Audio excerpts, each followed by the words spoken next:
Сәлеметсіздер ме, қымбатты көрермендер, каналымызға қош келдіңіздер.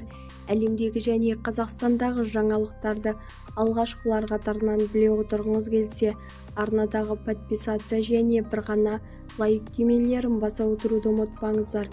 Ал ендеше бастадым. Қазақстанда электр энергиясы бір жылда бірден 32% қымбаттап кетті. Өңірлерде энергия қалай қымбаттады? Биыл маусым айының қорытындысы бойынша Қазақстан тұрғындар үшін электр энергиясы бір айда 0,2% және бірден бір жылда 31,7%-ға қымбаттады.